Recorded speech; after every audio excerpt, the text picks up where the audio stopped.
关于现在中国的基督徒人口有多少，有很多不同的调查结论，甚至在中国哪些行为可以定义基督徒都有争议。一般比较被接受的是卡萨琳娜的调查结论，中国的基督徒比例略小于3%。虽说即使是3%，也达到了4000万人。曾经我也看过一篇论文，说中国的基督徒比例还在缓慢增长，大约2030年，中国会成为世界上基督徒人口最多的国家。在我中学时，也曾经质疑过一位传教士的人格，后来回想，当时的情况完全是我自己的问题，这位传教士似乎也受到了很大伤害，这是我一直以来比较愧疚的一件事。无论如何，显然中国的基督徒比例是很小的。在我制作的很多日本战国的视频中，来自西班牙、葡萄牙的耶稣会一直都是日本战国历史上非常显眼的存在。那么为什么中国历史上没有欧洲的大规模传教呢？于是我决定考察一下中国古代历史上受到了多少基督教的影响。这里是花散里，也关注当代和世界的历史演绎频道，记得先点赞关注哦。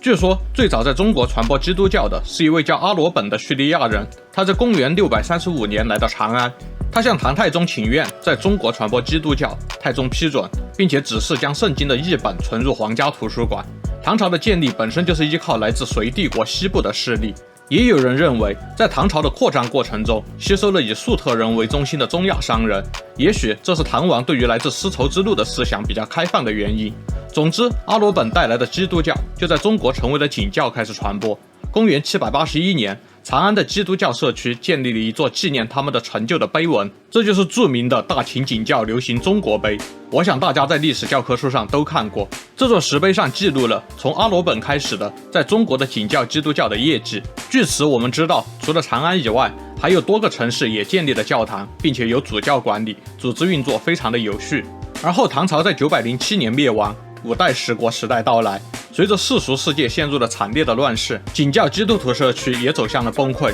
关于景教的最后记录是公元987年，阿拉伯作家阿布尔法拉杰碰到了刚从中国回国的景教修道士。据他的叙述，他所属的教会已经被破坏，许多基督徒在战争中丧生，现在他是中国最后的基督徒，但也即将离开。宋朝似乎没有关于基督教大规模传播的事情，下一次在中国基督教流行起来就是在元朝时期了。当蒙古帝国席卷欧亚大陆之时，其实欧洲人很难准确地了解关于蒙古的信息，甚至一度误以为蒙古的军队是来自东方的某个基督教国王普雷斯特约翰的军队。波兰匈牙利联军在瓦尔施塔特战役中被蒙古人击败，为了继续抵抗，他们需要获得更多关于蒙古的信息，因此许多天主教修道士前往东方开辟通路。这批修道士们在路上遇上了尼斯托利派的基督徒，这批尼斯托利派教士们自豪地告诉西方的同道，我们成功地使蒙古皇帝皈依了基督教。当这个消息传回欧洲，教皇喜出望外，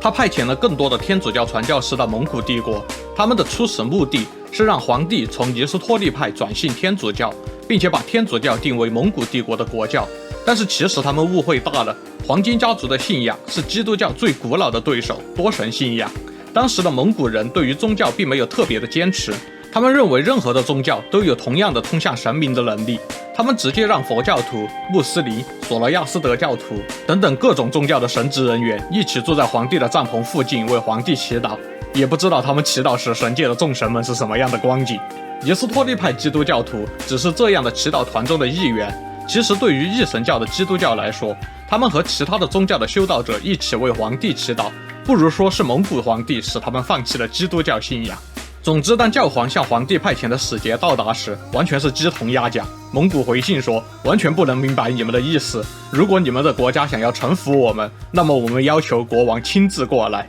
那么知道了实情之后的天主教会，为了把中国变成基督教国家，便派遣了许多传教士，其中最著名的人物便是蒙特科维洛。他于1294年抵达元大都，并进行了接近20年的传教工作。他建立教堂，进行弥撒，教授圣经，建立学校，教授拉丁文等等，使得元朝中国的基督教数量大大增加。在蒙特卡维洛写给教皇克莱门德5世的报告信中说，他的团队在10年内给大约6000人施洗。之后，方济各会和奥多里克会的修士们也纷纷来到中国进行传教，这些人负责已经立足之后的基督教在中国的更进一步传播。后来他们向教皇报告说，已经与中国皇帝建立了密切关系，也可以从皇帝那里得到物资支援。他们在元朝的宫廷内有专门的活动地点，因此大体上他们也可以自由出入皇宫外院。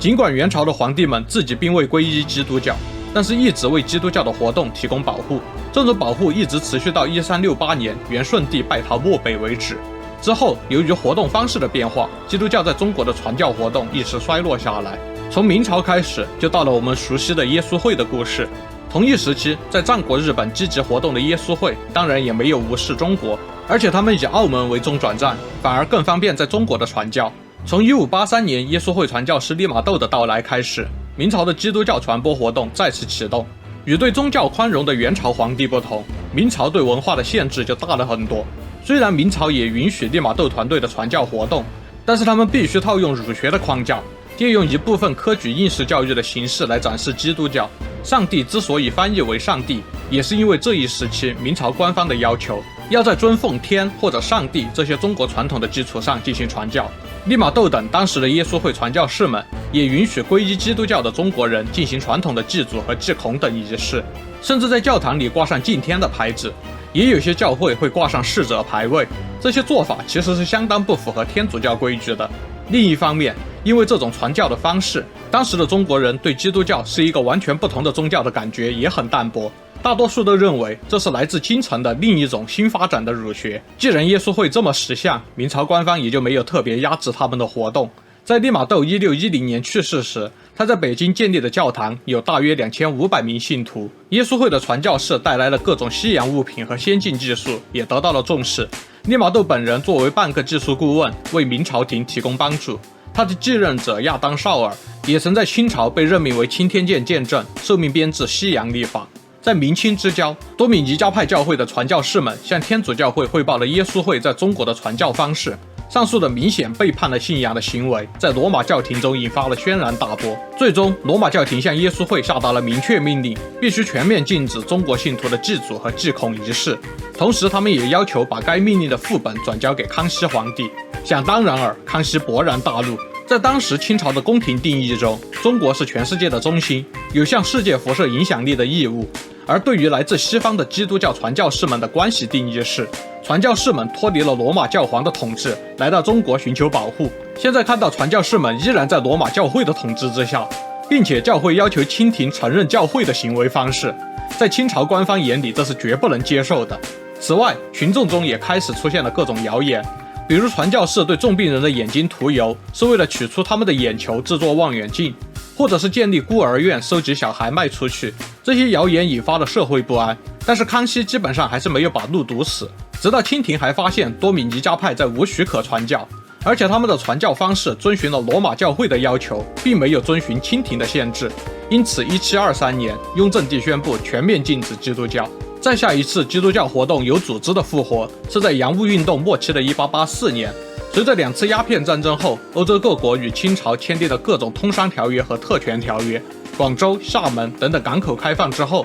来自欧洲的基督教传教士们开始以传播正统基督教教义为名恢复了活动。这个正统的基督教教义当然是按照教会的要求，直接否定了中国传统的儒家教义。传教士们也就和负责地方政治和文化的名望家族之间冲突越演越烈。另外，当基督教的传教士境遇变得困难时，大部分情况下，他们的欧洲母国都会以保护国民为名，派遣军队到清国，然后顺势换取一些利益。此外，以华南为中心的太平天国运动的领袖洪秀全，无论实际情况如何，都是以基督教为旗帜。这些事情让基督教对于中国人来说，只能被视为试图统治中国和中国人的邪教。因此，排外主义和反基督教运动也发展起来。最初，基督教被视为是西方文明本身，中国士绅们试图通过改革以儒家为基础的传统来与欧美的先进文化对抗。但只要放开了接触，即使再落后的地区，先进与落后在民间还是一目了然的。随着中国复兴运动的推进，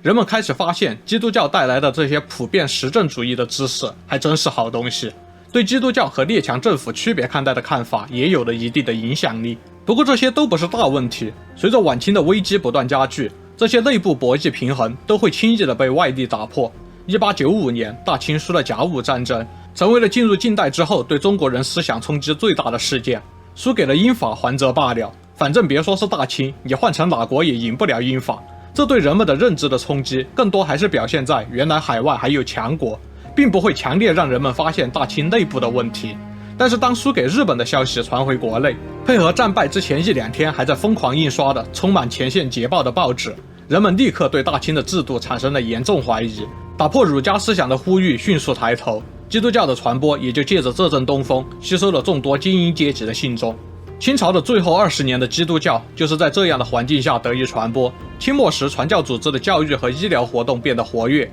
像是清华大学和燕京大学等由传教团体建立的大学和医院，在这个时期也是相当多。在这样的现代化浪潮中，旨在推翻清朝的革命运动开始发展，孙中山也皈依了基督教。清朝灭亡之后，无论是北洋政府还是国民党政府时期，当局都保持了较低的海外信息壁垒，使得中国人的整体思想水平迅速转变。在这个过程中，基督教的传播也受影响。随着基督教的快速扩张和中国精英阶级思想水平的提升，接受了理性主义和实证主义教育的知识分子们开始批判基督教的非理性，比如圣母怀孕告知和耶稣复活奇迹等，都受到了激烈的批判。新派的知识分子们主张，基督教并不等同于西方文明，应该摒弃不合理的基督教，只接受理性的西方文明。不过这一切和基督教在中国的传播也都随着2战的爆发而再次中断。现在对基督教的正确理解，特别是对西方文化向往和对纯正教义共鸣的中国人增多，